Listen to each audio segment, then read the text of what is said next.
song that was played when you were coming out? Yes, I You've did. heard Bob many Marley. of those songs? Yes, my mom in the kitchen every morning before school.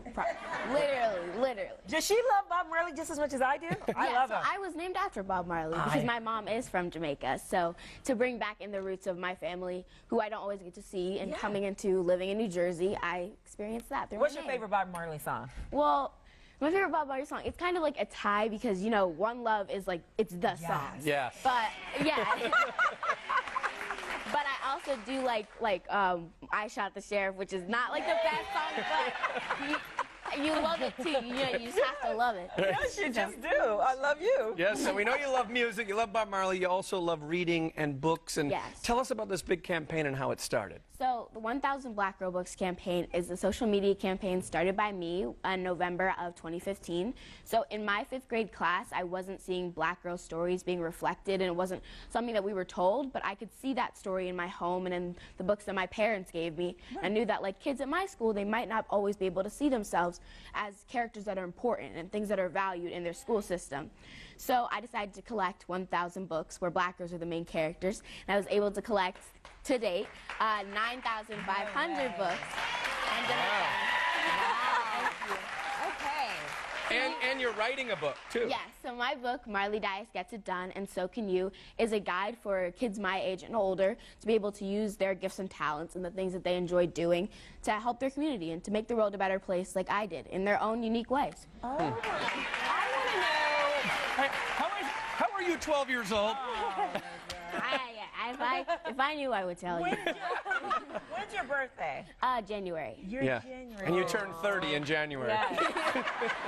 Very smart. I want to know why you fell in love with reading in the first place and why you think it's so important for kids your age to read. Well, I feel like reading is something that's fun, but also the biggest mistake is that it's used as a punishment. And people say, sometimes I hear parents say, go to your room and read, or get off your phone and read, and that puts a negative connotation to something that can help you a lot.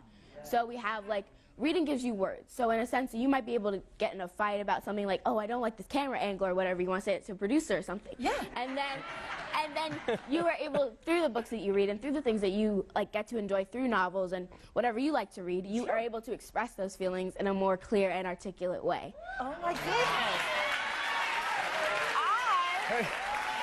Have you... Wait a minute. Go ahead.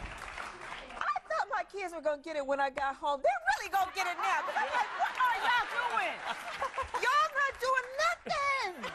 Sorry, I know that was improper Yeah. grammar. What were all of us doing at 12? I feel like the worst mother ever right now. Like, what am I doing wrong? It's not like that. But I want a daughter like you. Yeah. It's incredible. Yeah. Okay, so now you're like doing talk shows, you're on cover of magazines, you're like on this speaking circuit. Did you ever think when you started the hashtag it was going to be this big?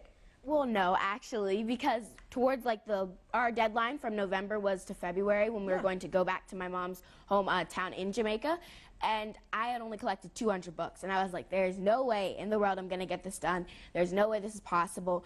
But through social media, which is the thing I get to talk about tomorrow at the Social Innovation Summit, I've been able to use like the things that I enjoy and the things I use to help other people. Right. You realize you could run for office right now and everyone's voting for you. Do you have a favorite book of all time? Well, that's a tough question because I get new books all the time, but I'd say my 2 all-time, because I can't pick one, is Brown Girl Dreaming by Jacqueline Woodson. It's a memoir of her life written in verse, and it's really good, and it's one of the first books I ever didn't understand, and I was really frustrated because I was like, I don't understand what poetry means, this word, and then I was able to grow and learn and connect with her story a lot. Then also there's One Crazy Summer by Rita Williams Garcia. It's a children's book that is now used instead of Hatchet and instead of the Shiloh series and Old Yeller as the 4th grade book that kids get to read. In my school, yeah. Impressed. Oh, wow. All right. Really I know, we want to keep you, but we're out of time. What am I like, seriously, I could cry right now. For more information on how to be a part of the hashtag 1000 Black Girl Book movement, it's all on WindyCityLive.com.